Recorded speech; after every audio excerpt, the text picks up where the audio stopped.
Om Shanti, and welcome back to an all-new episode on Light of Knowledge with Dr. Inga. In our previous episodes, we have discussed management from a different perspective. Let's ask Dr. Inga today, what is her style of management? Dr. Inga, welcome back. Thank you. Dr. Inga, from our previous episodes, we came to know that you have a very different way of approaching management. So we would like to know, what's your style of management?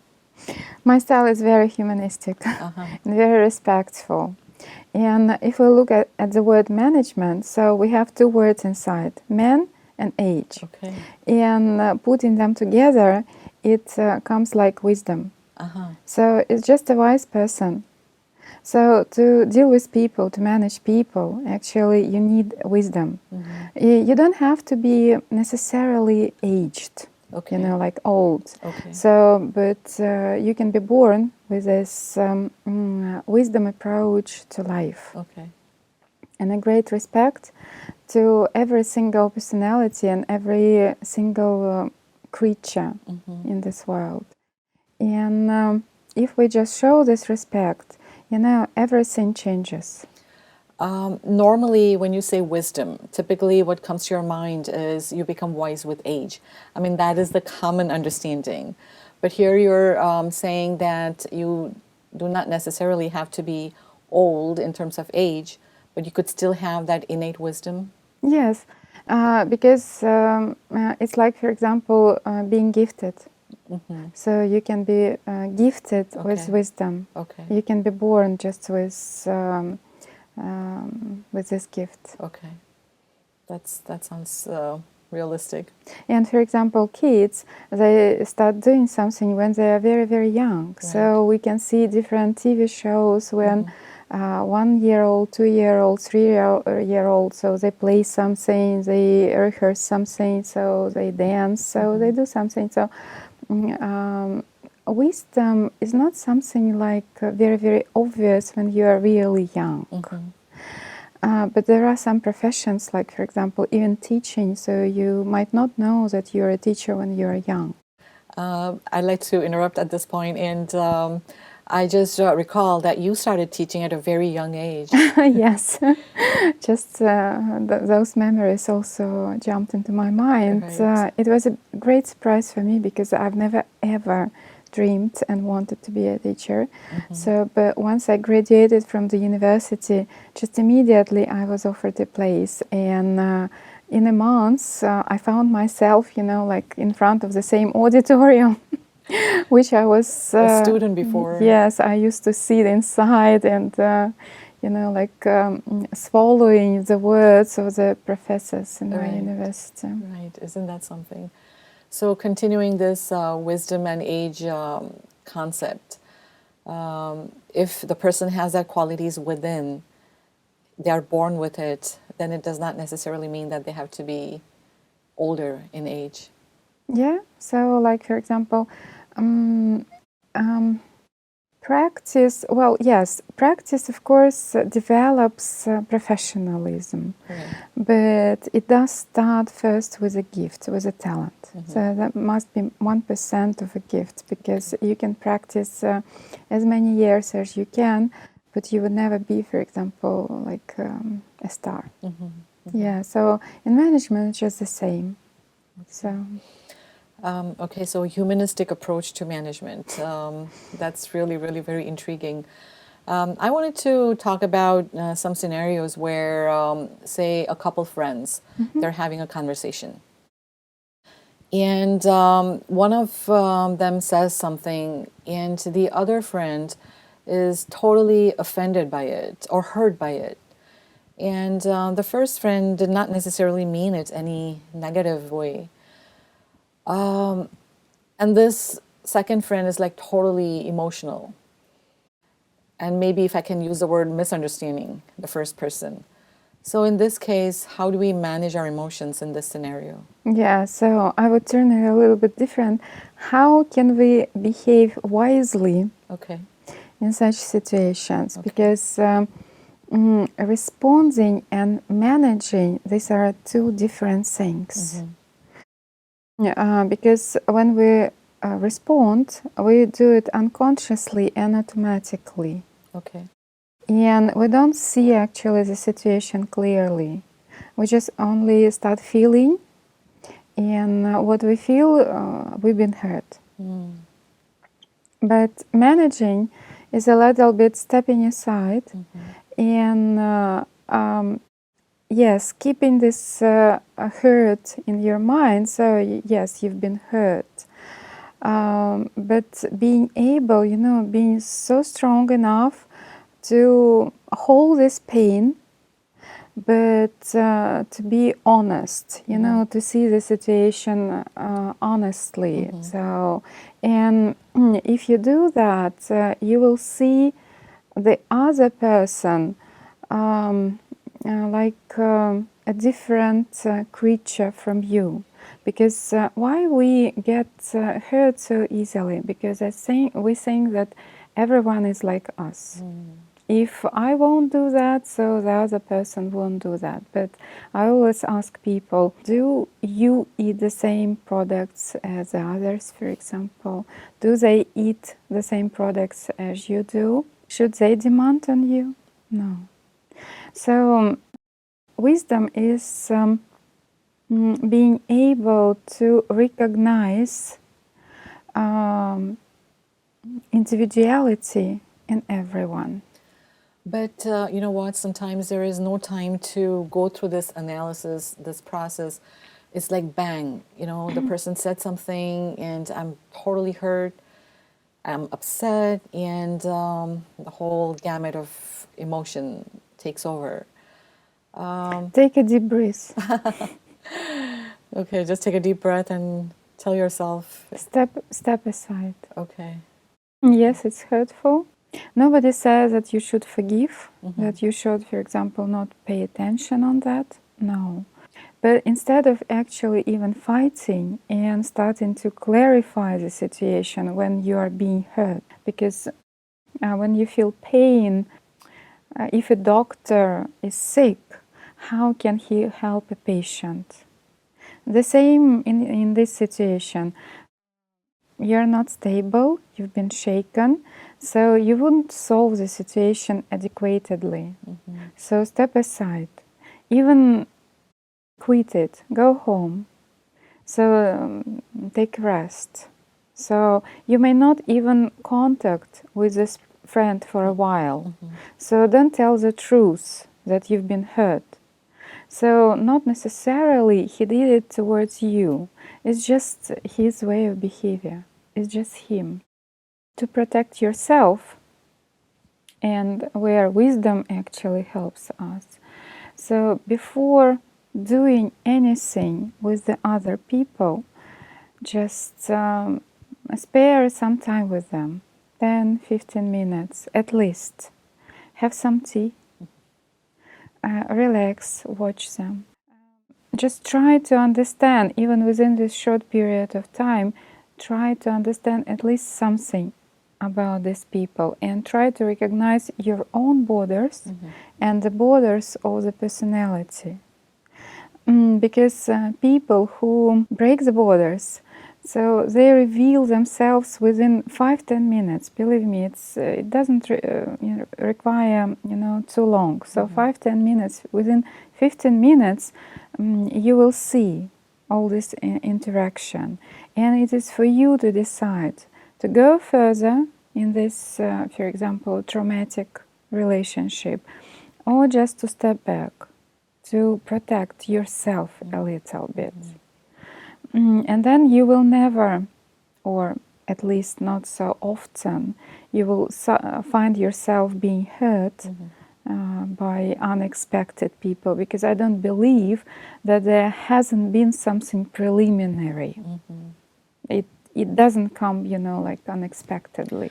Right. And when you say preliminary, are you referring to maybe something from the previous life, or maybe it could be something, a similar situation that happened with another friend? Yeah, with another friend. So you have to be attentive. So you should pay attention on anything around you. And if this person, for example, behaves strangely with your friend, so I give you 100%, 1000%, that you make no difference to him. So you behave in the same way with you. So it's better learn, of course, on somebody's mistakes. So, but Right. it rarely happens. Right. Now, this is a scenario with friends. It can happen with strangers as well. You know, you are, or maybe I'm thinking more in terms of an accident, like if you have a car accident. A hard situation. So, well, it happens. It happens. we of course we can protect ourselves, but not to the end. So, well, yes. Well, the question is, what should we do? How to protect ourselves against such crashes? Right. Not necessarily the physical crash, but the emotional crash that comes, you know, especially if Okay. you have been hit and, you know, for no fault of yours, and you're thinking, you know, of your car insurance and the money now that has to be spent and, you know, the works. Okay, I got the question, so I will give the answer. So, if something is broken, it is broken. If we are fallen, we are fallen. So the idea is not to fall down and not to let yourself be broken. So it's just to take some precautions and measures. And when you've done everything, so and still it happens, so at least you wouldn't blame yourself. That's very important to not blame yourself. And when you say take precautions that you don't fall down, again, we're talking about the emotional level. Emotional, yes. Okay. So you're here and then the accident happens and then all of a sudden like your whole energy drops and you find yourself like shaking. Yeah, but imagine yourself, for example, you need still, the situation happened. You can do nothing about it. I mean, you can't bring it back. So it means that you still need power and strength to go through this situation, but you are already, you know, like broken from inside and you lost your power. So how would you go through this situation? Right. So if anything happens, yeah, so it's like a vase. You can see it, it's just falling down. So, okay, so let it fall down if you can't grab it. If you can't catch it, just be honest with yourself. So saying like, I can't do anything, but I've done everything. I mean, I've checked everything, for example. So, but okay, so it might happen. Okay. We just talked about power. You said, you know, sometimes we don't have that power. How do we bring ourselves to getting that power? That's a very good question. That's why there are so many seminars and courses, how to empower yourself, how to bring this power back, how to strengthen yourself. You know, internal health is the same as external health. I mean, when we are healthy outside, when we can see the external health very, very clearly. Or, for example, we can see the sickness very clearly when the nose running, or, for example, something, the hand is broken, a leg is broken. We can see it with our eyes. And since our childhood, we know what to do. At least we would go to hospital. But nobody taught us and told us anything that there's also inner health. And nobody can see it. And even us, Right. we don't know what is going on inside us, and we can't even diagnose ourselves. And the point is just to Where to get strength? The same as, for example, going to the gym. When we want this physical strength, we go to the gym Right. and strengthen ourselves. Right. The same about inner strength. If you want to be strong inside, so find some places, find some practices which make you stronger. So some people, for example, read books. Some people listen to the music. Some people do yoga. Some people do running exercises, and they do these breathing techniques. And some people meditate. So just it's a big world. Yeah, there's a lot of different techniques out there. Yes. Since we're talking about our emotions in everyday life, another scenario that comes to mind is holidays. Like for example, Christmas and New Year and Thanksgiving, and these are supposed to be moments of joy where you are with your family and you're celebrating life. But they more and more, it has become very stressful. How do we manage our life during holidays? Yeah, especially families with kids. Yeah, so they used to, for example, take holidays as for themselves, a couple, right? So going somewhere to Hawaii to have some rest really from their hectic life, from their jobs. But now holidays, when you have kids and some older parents and they all come together, so we have family reunion.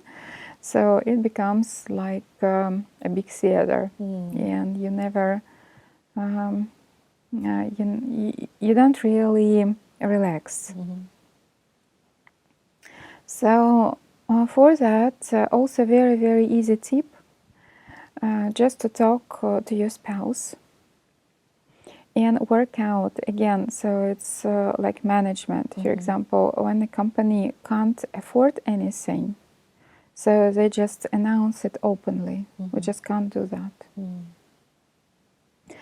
The same about the family. So you talk to your spouse, husband and wife, and you decide how many holidays you're able, for example, to celebrate, to accept friends, to invite relatives, and how many holidays you're just going to be by your own.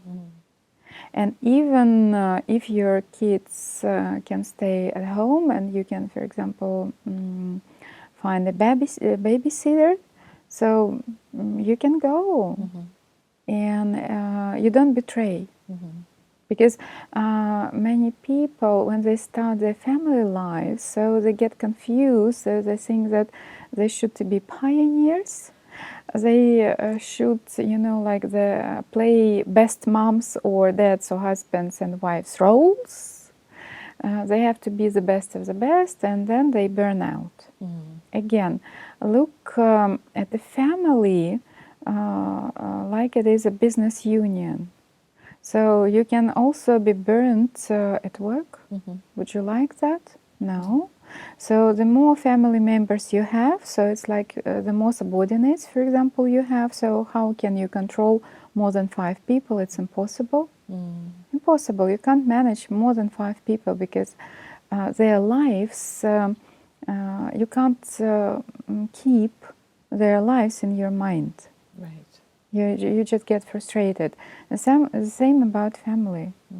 So the more members you have, so delegate or stop.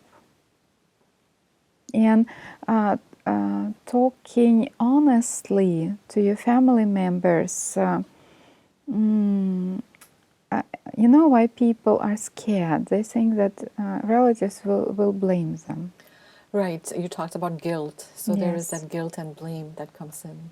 Okay. So, but then you will get sick. And who will look after them? So this is an argument. You can also use that argument talking to them. So you will be burnt out. So, and you won't be able to celebrate any holidays for years. Right. So what would they choose? What would they select? Maybe skip one and then, take your time out and move on to the next one. Yeah, because holidays are not to put pressure, but just relax after pressure. Right. I mean, that is the purpose of holidays, is enjoyment, the family reunion. But like I said, unfortunately, it has turned around and become a very stressful occasion. Dr. Inga, speaking of family, one more thought comes to mind, and that is a lot of times we talked about wisdom, but a lot of times the elders of the family will have something to say to the younger generation, and they are sharing their wisdom, but the way the younger generation looks at it these days is that why are they interfering in my life? And to me, it sounds like both parties, have their own way. So how do we find the middle ground?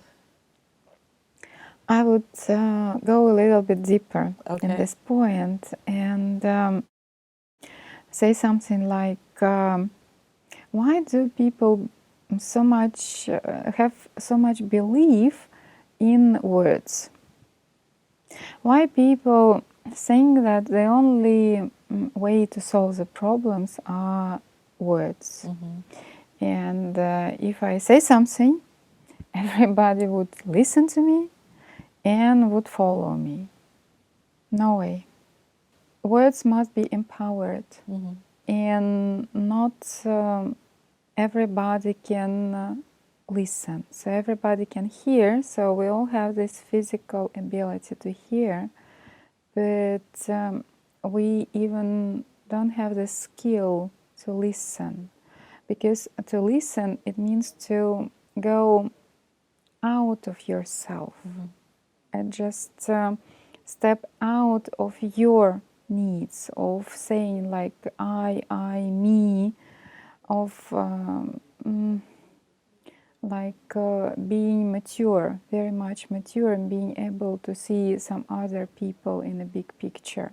So words don't have power, so we can't solve situation with words, and there's nothing wrong with the youngsters. So they would like to see the practical example. So that's how they learn. And again, don't expect very fast results, because they check you. They're kids, so they might. You may do it once, but they want to see that this is a pattern, so that you are stable in that, and you wouldn't go right or wrong. So, and that will build a great belief in them, and then they will trust you. And only after the person trusts another person, then words can be given. Okay. That does make a lot of sense, and puts a lot of clarity in this situation. Once again, I'd like to thank you for being with us, and we look forward to having you back again in our next episode so we can ask you some more questions. Thank you. Thank you for being with us.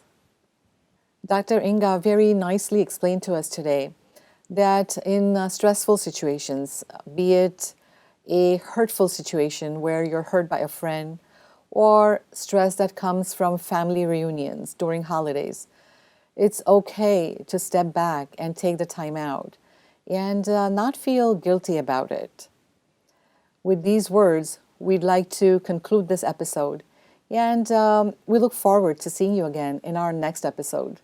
Until then, take care.